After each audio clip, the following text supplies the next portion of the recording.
हर हर महादेव। ओम नमः शिवाय। आप सभी श्रोताओं को हरतालिका तीज व्रत की हार्दिक शुभकामनाएं। प्रिय श्रोताओं, हिंदू पंचांग के अनुसार हर साल भाद्रपद में आने वाली शुक्ल पक्ष की तृतीया तिथि के दिन हरतालिका तीज मनाई जाती है। हरतालिका तीज का व्रत भगवान शिव और माता पार्वती की अटूट रिश्तों को ध्यान में रखकर किया जाता है। इस दिन महिलाएं 16 श्रृंगार करके पूजा करती हैं और अखंड सौभाग्य का आशीर्वाद प्राप्त करती है। इसके बाद हरतालिका तीज की कथा सुनती हैं।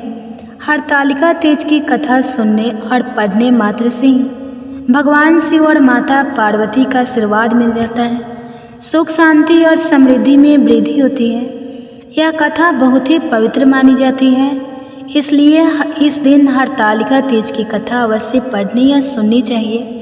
हरतालिका तीज के व्रत से जुड़ी मान्यता यह है कि तीज का व्रत करने वाली स्त्रियां पार्वती जी के समान ही सुखपूर्वक पतिरमन करके शिवलोक को जाती हैं। सौभाग्यवती स्त्रियां अपने सुहाग को अखंड बनाए रखने और अविवाहित युवतियां अपने मन के अनुसार वर पाने के लिए हरतालिका तीज का व्रत करती हैं। प्रिय भक्तजनों, अब हम सब मिलकर भगवान शिव और माता पार्वती के श्री चरणों का ध्यान करते हुए भगवान शिव की स्तुति करके कथा का शुभारंभ करते हैं। जिनके देवी केशों पर आँख के पुष्पों की माला शोभा देती है और जिन भगवान शंकर के मस्तक पर चंद्र और गले में मुंडों की माला पड़ी हुई है, जो माता पार्वती दिव्य वस्त्रों से और भगवान शंकर दिगंबर वेश धारण किए हैं, उन भवानी शंकर को मैं नमस्कार करती हूँ। एक बार कैलाश पर्वत के सुंदर शिखर पर माता पार्वती जी ने महादेव जी से पूछा,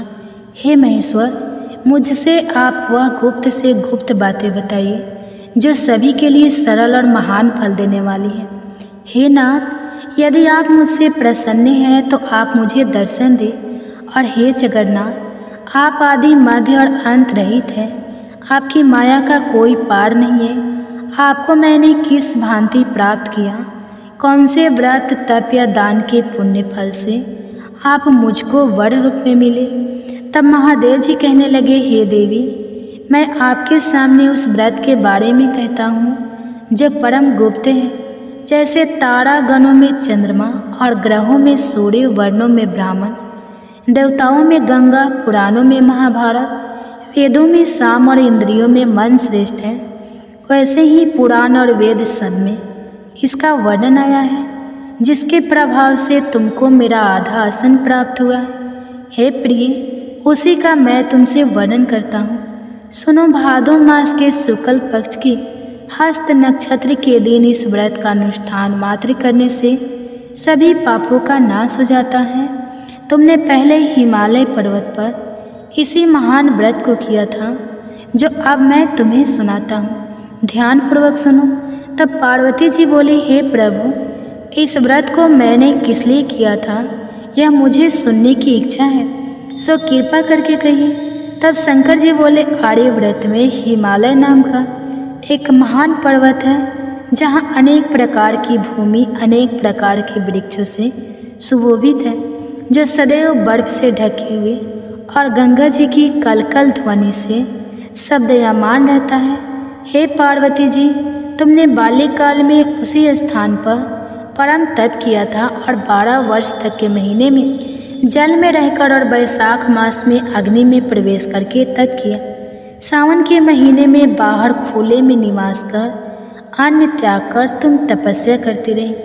तुम्हारे उस कष्ट को देखकर तुम्हारे पिता को बड़ी चिंता हुई। चिंता में वह सोचने लगे कि मैं अपनी इस कन्या के विवाह किससे करूं। एक दिन देवर्षि नारद जी वहां आए और देवर्षि नारद ने तुम शैलपुत्री को देखा। तुम्हारे पिता हिमालय ने देवर्षि को अर्घ्यपाद आसन देकर सम्मान सहित बैठाया और कहा, हे मुनीश्वर, आपने यहाँ तक आने का कष्ट कैसे किया, कहिए क्या आ गया है। तब नारद जी बोले, हे गिरिराज, मैं श्री विष्णु भगवान का भेजा हुआ यहाँ आया। आप मेरी बात सुनो। आप अपनी कन्या को उत्तम वर को दान करो। ब्रह्मा, इंद्र, शिव आदि देवताओं में विष्णु भगवान के समान कोई उत्तम नहीं है, इसलिए मेरे मत से आप अपनी कन्या का दान भगवान विष्णु को ही दे दे। हिमालय बोले, यदि भगवान वासुदेव स्वयं ही कन्या को ग्रहण करना चाहते हैं और इस कार्य के लिए ही आपका यह आगमन हुआ है, तब तो यह मेरे लिए अत्यंत गौरव की बात है। मैं अवश्य ही अपनी कन्या उन्हें दूंगा। हिमालय का यह आश्वासन सुनते ही देवर्षि नारद आकाश में अंतर्ध्यान हो गए और भगवान श्री विष्णु के पास पहुँचे। नारद जी ने हाथ जोड़कर भगवान विष्णु से कहा, प्रभु, आपका विवाह कार्य निश्चित हो गया है। इधर हिमालय ने पार्वती जी से प्रसन्नतापूर्वक कहा, हे पुत्री, मैंने तुमको गरुड़ ध्वज भगवान विष्णु को अर्पण कर दिया है। पिता के इन वाक्यों को सुनते ही देवी पार्वती जी अपनी सहेली के घर गई और पृथ्वी पर गिरकर अत्यंत दुखी होकर विलाप करने लगी। उनको विलाप करते हुए देखकर सखी बोली, हे देवी, तुम किस कारण से दुखी हो, मुझे बताओ, मैं अवश्य ही तुम्हारी इच्छा पूरी करूंगी। तब पार्वती जी बोली, हे सखी सुनो, मेरे जो मन की अभिलाषा है सुनाती हूँ। मैं महादेव जी को वरण करना चाहती हूँ। मेरे इस कार्य को पिताजी ने बिगाड़ना चाहा है, इसलिए मैं निस्संदेह इस शरीर का त्याग करूँगी। पार्वती जी के इन वचनों को सुनकर सखी ने कहा, हे देवी, जिस वन को तुम्हारे पिताजी ने ना देखा हो तुम वहाँ चली जाओ। भगवान शंकर कहते हैं, तब देवी पार्वती अपनी सखी का यह वचन सुनकर ऐसे ही तुम वन को चली गए। पिता हिमालय ने इधर तुमको घर पर ना पाकर सोचा कि मेरी पुत्री को कोई देव, दानव अथवा किन्नर हरण करके ले गया है, और मैंने तो नारद जी को वचन दे दिया था कि मैं अपनी पुत्री का विवाह भगवान विष्णु के साथ करूँगा। हाय, अब यह कैसे पूरा होगा? ऐसा सोचकर वे बहुत चिंतातुर होकर मूर्छित हो गए। तब सब लोग हाहाकार करते हुए दौड़े और मूर्छा दूर होने पर गिरिराज से बोले कि हमें आप अपनी मूर्छा का कारण बताओ। हिमालय बोले, मेरे दुख का कारण यह है कि मेरी रत्न रूपी कन्या को कोई हरण करके ले गया। सांप ने काट लिया या किसी सिंह ने मार डाला, वह ना जाने कहाँ चली गई, या उसे किसी राक्षस ने मार डाला है। इस प्रकार कहकर गिरिराज दुखी होकर ऐसे कांपने लगे जैसे तेज वायु के चलने पर कोई वृक्ष कांपता है। इसके बाद हे पार्वती, तुम्हें गिरिराज साथियों सहित घने जंगल में ढूंढने निकले। तुम भी सखी के साथ भयानक जंगल में घूमती हुई एक वन में एक नदी के तट पर गुफा में पहुंच गई। उस गुफा में तुम अपनी सखी के साथ प्रवेश कर गए, जहां तुम अन्न जल का त्याग करके बालू का लिंग बनाकर मेरी आराधना करती रही। उस समय पर भाद्रपद मास की हस्त नक्षत्र युक्त तृतीया के दिन तुमने मेरा विधि विधान से पूजन किया और रात्रि को गीत गायन करते हुए जागरण किया। तुम्हारे उस महाव्रत के प्रभाव से मेरा आसन डोलने लगा। मैं उसी स्थान पर आ गया जहाँ तुम और तुम्हारी सखी दोनों थी। मैंने आकर तुमसे कहा, हे वरण, मैं तुमसे प्रसन्न हूँ, तुम मुझसे कोई वरदान मांगो। तब तुमने कहा कि हे देव, यदि आप मुझसे प्रसन्न हैं तो आप महादेव जी ही मेरे पति हो। तब मैं तथास्तु कहकर कैलाश पर्वत को चला गया और तुमने प्रभात होते ही मेरी उस बालू की प्रतिमा को नदी में विसर्जित कर दिया। हे शुभे, तुमने वहाँ अपनी सखी सहित व्रत का प्रायण किया। इतने में तुम्हारे पिता हेमवान भी तुम्हें ढूंढते ढूंढते उसी घने वन में आ पहुँचे। उस समय उन्होंने नदी के तट पर 2 कन्याओं को देखा तो यह तुम्हारे पास आ गए और तुम्हें हृदय से लगाकर रोने लगे। फिर बोले, हे पुत्री, तुम इसी व्याग आदि युक्त घने जंगल में क्यों चली आई? तब तुमने कहा, हे पिता, मैंने पहले ही अपना शरीर शंकर जी को समर्पित कर दिया था, लेकिन आपने नारद जी को कुछ और ही वचन दे दिया, इसलिए मैं महल से चली आई। ऐसा सुनकर हिमवान ने तुमसे कहा कि मैं तुम्हारी इच्छा के विरुद्ध यह कार्य नहीं करूँगा। तब वे तुम्हें लेकर घर को आए और फिर तुम्हारा विवाह मेरे साथ कर दिया। हे देवी, उसी व्रत के पुण्य प्रभाव से तुमको मेरा साधन प्राप्त हुआ है। इस व्रत राज को मैंने अभी तक किसी के सम्मुख वर्णन नहीं किया है। हे देवी, अब मैं तुम्हें बताता हूँ कि इस व्रत का यह नाम क्यों पड़ा। तुमको सखी हरण करके ले गई थी, इसलिए हरतालिका नाम पड़ा। पार्वती जी बोली, हे स्वामी, आपने इस व्रत राज का नाम तो बता दिया, लेकिन मुझसे इसकी विधि और फल भी बताइए, और इसके करने से किस फल की प्राप्ति होती है वो भी बताइए। इसकी पूजा विधि क्या है, और हाँ, इसका पूजा कैसे किया जाता है वो बताइए। हरतालिका तीज की संपूर्ण पूजा विधि के बारे में बताने वाली हूँ। हरतालिका तीज का जो व्रत है वह भाद्रपद महीने यानी भादों के महीने के शुक्ल पक्ष की तृतीया तिथि यानी तीसरे दिन रखा जाता है। कई जगह पर इस दिन को गौरी तृतीया तीज भी कहते हैं या गौरी व्रत के नाम से भी जाना जाता है। और हरतालिका तीज साल भर में आने वाली सबसे बड़ी और प्रमुख तीज व्रत होता है। केवल हरतालिका तीज का व्रत ही ऐसा होता है जिसे यदि एक बार प्रारंभ कर लिया जाए तो आजीवन रखना पड़ता है, बीच में इसे नहीं छोड़ा जाता। और इस व्रत को बिल्कुल निर्जल और निराहार रहकर किया जाता है, यानी कि सुबह सूर्योदय से लेकर अगले दिन के सूर्योदय तक बिना कुछ खाए पिए तक आपको व्रत के नियमों का पालन करना होता है। हरतालिका तीज का जो व्रत है उसे कुंवारी कन्याएं भी रख सकती हैं और सुहागिन महिलाएं भी रख सकती हैं। कुंवारी कन्याएं अच्छे घर वर की प्राप्ति के लिए और सुहागन महिलाएं अपने पति की लंबी आयु की कामना से अपने पति के अच्छे स्वास्थ्य और उनकी सफलता के लिए इस व्रत को रखती है। जो पूजा विधि अब मैं आपको बताऊंगी उसे आपको हरतालिका तीज के दिन शाम को प्रदोष काल के समय करना होता है। प्रदोष काल होता है सूर्यास्त से 45 मिनट पहले और 45 मिनट बाद का समय। यदि आप हरतालिका तीज के मुहूर्त के बारे में जानना चाहते हैं तो इसकी वीडियो हमारे चैनल पर अलग से अपलोड है, आप देख सकते हैं। हरतालिका तीज के व्रत में सुबह स्नान आदि से निर्वित होने के बाद सूर्य देवता को जल अर्पित किया जाता है और फिर भगवान शंकर और माता पार्वती के समक्ष बैठकर व्रत का संकल्प लिया जाता है। हाथ में जल, अक्षत और पुष्प रखकर आपको व्रत रखने का संकल्प लेना चाहिए और संकलित जल को भगवान के श्री चरणों में अर्पित कर देना चाहिए।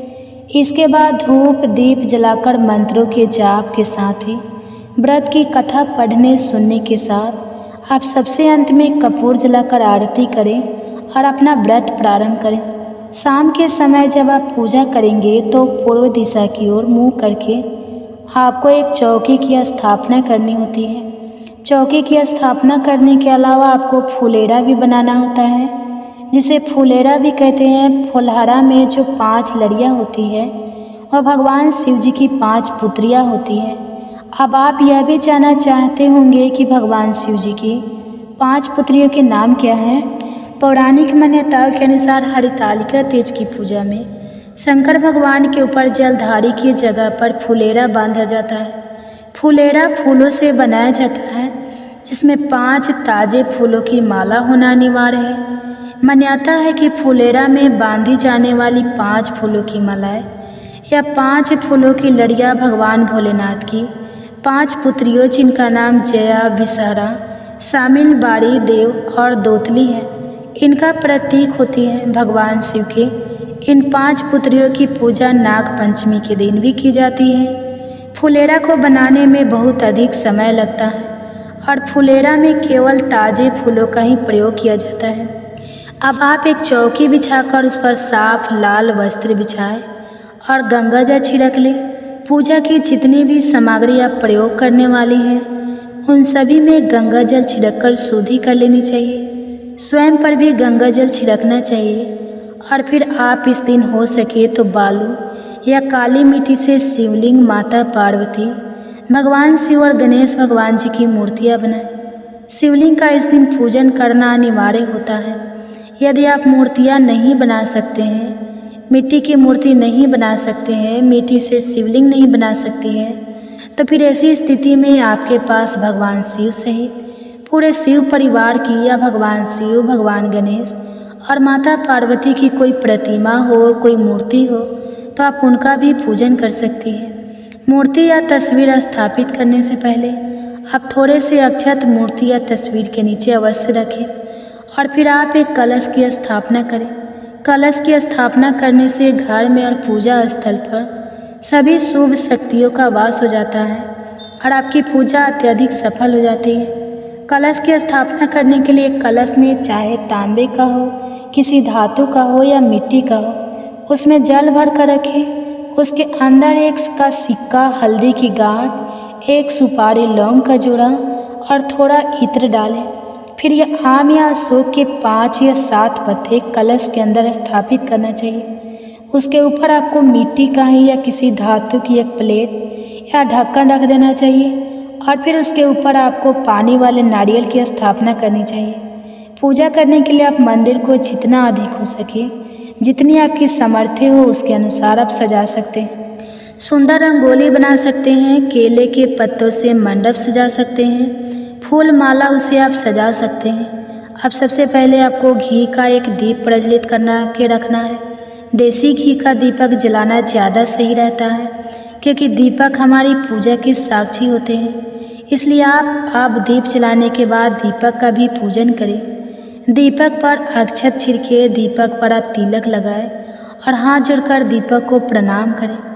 अब आप हाथ में थोड़े से अक्षत और पुष्प लेकर सभी देवी देवताओं का यानी भगवान श्री गणेश जी का नाम सबसे पहले लेकर भगवान शिव और माता पार्वती का वाहन करेंगे।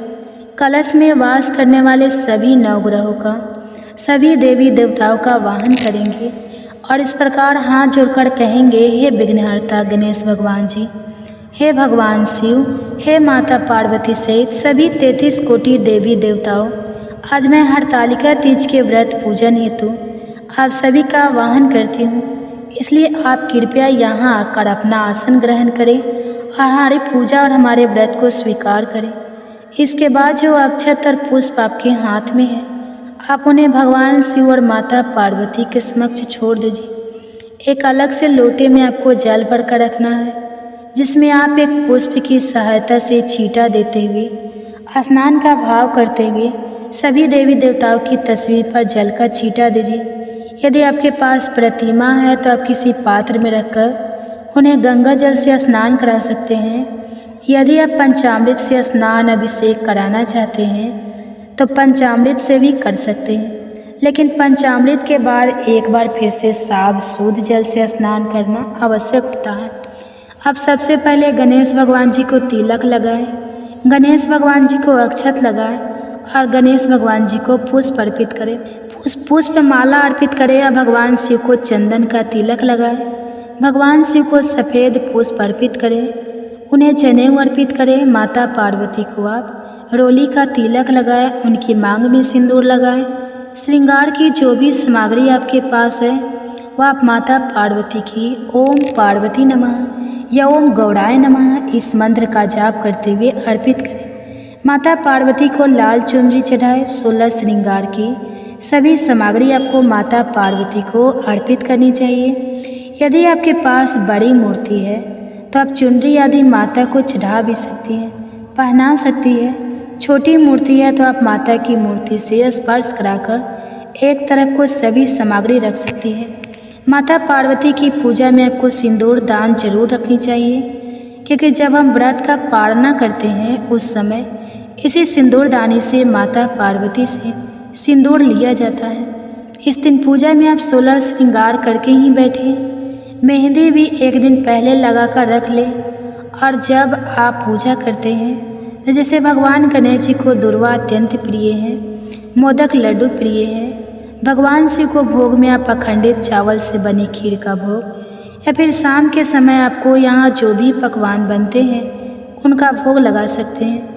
दूध या दूध से बनी मिठाइयों का भोग भगवान को अर्पित कर सकते हैं। तो यह जो सामग्री है, यह जो भोग है, वह आपको अपने आराध्य देवी देवता का जो प्रिय होता है वह जरूर अर्पित करें। इस दिन भगवान शिव को भांग, धतूरा, बेलपत्र, समी के पत्ते और आंकड़े का फूल या आंकड़े का पत्ता अर्पित कर सकते हैं। आंकड़े का फूल और आंकड़े का पत्ता गणेश भगवान जी को भी अर्पित किया जाता है। माता पार्वती को लौंग, सुपारी, पान का पत्ता या फिर आप जो पकवान बनाए गए हैं, दूध से बनी मिठाइयाँ हैं, उनका भोग लगा सकते हैं। ध्यान रखें कि भोग हमेशा सबसे अंत में लगाया जाता है।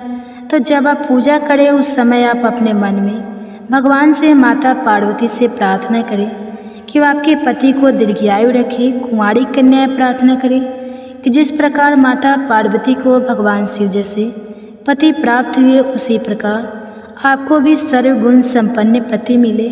और फिर आपको हाथ में पुष्प या अक्षत लेकर कथा जरूर पढ़नी चाहिए। यदि आपके पास हरतालिका तीज की पुस्तक है तो आप पुस्तक का भी पूजन इस दिन करें। सुहाग से संबंधित या पति की लंबी आयु से संबंधित जितने भी व्रत होते हैं उनमें अधिकतर वायना भी निकाला जाता है। वायने में आप सुहाग की सामग्री, फल, मिठाई, दक्षिणा और यदि आपकी सामर्थ्य हो तो आप पूरे वस्त्र भी अपनी सासू माँ को या आपके परिवार में जैसी भी परंपरा रही हो तो आप उन्हें वायने के रूप में दे सकते हैं। वायने देते समय हमेशा पैर छूकर आशीर्वाद लेना चाहिए। तो वायने की जो भी सामग्री है उसे आप जरूर निकाल कर रखिए, उसे भी मंच कर रखिए। वायने की सामग्री में भी आप गंगा जल जरूर छिड़क लें। शाम को कथा पढ़ते अथवा सुनते समय अगर हो सके तो परिवार के सभी सदस्यों के साथ आप कथा का पाठ करें, या अगर सभी का बैठकर पूजन करना संभव ना हो तो आप पति के साथ मिलकर पूजा कर सकती हैं। और अगर पति के साथ मिलकर भी पूजा करना संभव ना हो तो आप अकेले भी पूजा कर सकती हैं। यानी कि आपके यहाँ पर जिस भी तरह की सिचुएशन हो आप उसके अनुसार शाम की पूजा कर सकती हैं। कई बार ऐसा होता है कि हरतालिका तीज के दिन महिलाओं के पीरियड आ जाते हैं, लेकिन उस कंडीशन में भी आपको व्रत रखना चाहिए। व्रत बीच में तोड़ना नहीं चाहिए। अब ऐसे में व्रत को आपको रखना है, लेकिन जो भी भोग सामग्री है आपके परिवार में यदि कोई भी कन्या, कोई महिला शुद्ध हो तो आप उनके द्वारा भोग तैयार करवा सकते हैं और भोग माता पार्वती को उन्हीं के हाथों से लगवा सकती है। अपने पति से भी आप पूजा करवा कर भोग लगवा सकती है। ऐसे में आपको सिर्फ मानसिक रूप से मन से भाव करते हुए पूजा करनी चाहिए या फिर कथा का श्रवण करना चाहिए। कथा समाप्ति के बाद आपको सबसे अंत में एक छोटा सा हवन, जिससे यज्ञकारी करना भी कहते हैं, कर लेना चाहिए, क्योंकि अग्नि देवता के माध्यम से जो हमारे आराध्य देवी देवता होते हैं वो अपना अपना भोग स्वीकार करते हैं, भोग ग्रहण करते हैं। तो जो भी पकवान, जो फल, मिठाई या पान सुपारी, इलायचियाँ भगवान जी को अर्पित कर रहे हैं, माता को अर्पित कर रहे हैं, तो आप उन्हें जैसे एक लौंग का जोड़ा, इलायची, मिठाई या पूरी पकवान जो भी आपके यहाँ पर बनते हो उन्हें आप अग्नि देवता को समर्पित करें और ओम नमः शिवाय या ओम गौड़ाय नमः मंत्र का जाप करते रहें। 11 या 21 बार आपको इस प्रकार से आहुति देनी चाहिए और हाथ जोड़कर अग्नि देवता से इस भोग को ग्रहण करने का, स्वीकार करने का आग्रह करना चाहिए। निवेदन करना चाहिए सबसे अंत में चौकी पर और अग्नि कुंड के आसपास चारों ओर जल का छींटा दे देना चाहिए। इसके बाद कपूर जलाकर आरती करनी चाहिए, भोग लगाना चाहिए और बचे हुए भोग को प्रसाद रूप में सबसे पहले यदि आपके घर में कोई छोटी कन्या हो तो उन्हें खिलाना चाहिए या फिर गौ माता को खिलाना चाहिए। और फिर अगले दिन आप स्वयं व्रत का पारना इसी प्रसाद को ग्रहण करके कर सकती हैं, क्योंकि व्रत निर्जला निराहार रखा जाता है, पानी की एक बूंद भी नहीं पी जाती है, इसलिए प्यास आपको बहुत अधिक लग रही होगी।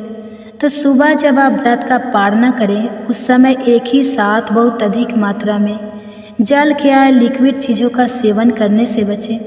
थोड़ी थोड़ी मात्रा में सेवन करें और इसके बाद आप सात्विक भोजन हल्का फुल्का ग्रहण कर सकती हैं। हरतालिका तीज की पूजा में अगले दिन सूर्योदय होने पर व्रत का पारना किया जाता है। उससे पहले आपको एक बार फिर से माता पार्वती का पूजन करना चाहिए और माता पार्वती से सुहाग लेना चाहिए। तो जो सुहागन महिला है वह सुहाग की जो भी सामग्री है उनको आशीर्वाद रूप में माता पार्वती से ले सकती है। खास तौर पर इस दिन सिंदूर जरूर लेना चाहिए। तो आप अनामिका अंगुली से माता पार्वती की मांग में सिंदूर लगाएं, 7 बार सिंदूर लगाएं और इसी अंगुली से माता पार्वती को अर्पित किया गया सिंदूर अपनी मांग में लगाएं। ऐसा करने से सुहाग की आयु लंबी होती है। और दूसरी बात, जो कुमारी कन्याएं हैं वह भी माता पार्वती को सिंदूर अर्पित कर सकती है, लेकिन आशीर्वाद रूप में अपने लिए मेहंदी, काजल, चूड़ी, बिंदी आदि रख सकती है। और बाकी चीज़ों का आपको किसी सुहागिन महिला को दक्षिणा बाएं रखकर दे देना चाहिए। व्रत का पारना करने से पहले जो मिट्टी की मूर्तियाँ आपने बनाई है, शिवलिंग बनाए हैं या पूरे शिव परिवार की मूर्तियाँ बनाई हैं, उनका विसर्जन करना बहुत ज़रूरी होता है। विसर्जन हमेशा शुद्ध जगह पर किया जाता है। यदि संभव हो तो किसी नदी में, तालाब में या कुंड आदि में आप कर सकते हैं। अब बहुत सी जगह पर ऐसा भी हो सकता है कि आपके पास नदी, तालाब आदि की सुविधा ना हो, तो फिर आप विसर्जन कैसे करें? इसके लिए आप एक खाली बर्तन में पानी भरकर उसमें भी मूर्तियों का विसर्जन कर सकते हैं। बाद में इस पानी को किसी गमले में डाल सकते हैं या किसी खाली गमले में भी मूर्तियों का विसर्जन कर सकते हैं। हरतालिका तीज के व्रत में वैसे तो 4 पहर की पूजा की जाती है और रात्रि जागरण किया जाता है। ऐसे में अगर रात्रि जागरण करना संभव ना हो तो आपको हरतालिका तीज के दिन सुबह से लेकर अगले दिन के सूर्योदय तक यानी 24 घंटे तक अखंड ज्योति जलाना चाहिए। अखंड ज्योत का ध्यान बिल्कुल वैसे ही रखें जैसे नवरात्रि के दिनों में आप रखते हैं। हरतालिका तीज के दिन कुछ गलतियाँ ऐसी हैं जो भूल कर भी नहीं करनी चाहिए, जैसे कि आपको इस दिन सुहाग से जुड़ी कोई भी सामग्री फेंकनी नहीं चाहिए। जो खराब हो गई हो, टूट फूट गई हो, उसे हरतालिका तीज के दिन या अगले दिन भूल से भी घर में ना फेंके। किसी बड़े बुजुर्ग का अपमान न करें। घर पर कोई भी महिला आए उसे खाली हाथ ना लौटाए। कम से कम खाने में कोई मीठी चीज़ देकर या कोई भी चीज़ काम की उनको देकर उन्हें घर से विदा करना चाहिए। जिनके घर में भी हरतालिका तीज का व्रत रखा जाता है उनके घर में इस दिन किसी भी प्रकार का तामसिक भोजन नहीं बनना चाहिए, जैसे अंडा, मांस, मछली आदि का सेवन नहीं होना चाहिए और नाखून, बाल इत्यादि भी नहीं काटना चाहिए। बात आती है कि क्या इस दिन हम सिर धोकर स्नान कर सकते हैं? तो देखिए, इस दिन आप सिर से स्नान कर सकती हैं, लेकिन ध्यान इस बात का आपको रखना होता है, चाहे वह हरतालिका तीज का दिन हो या किसी भी पूजा का दिन हो, आपको भीगे बालों से या गीले बालों से, पानी जिन बालों से टपक रहा हो ऐसे बालों से पूजा नहीं करना चाहिए। बाल सुखा ले या अच्छे से लपेट ले, उसके बाद ही आपको माता पार्वती का पूजन करना चाहिए। तो यह थी आज की वीडियो। उम्मीद है जानकारी आपको पसंद आई होगी। अगर आपको कोई प्रश्न हो, कोई सुझाव हो तो आप कमेंट्स बॉक्स में ज़रूर लिखिएगा। मैं कमेंट्स का इंतज़ार करूँगी। आप सभी को धन्यवाद।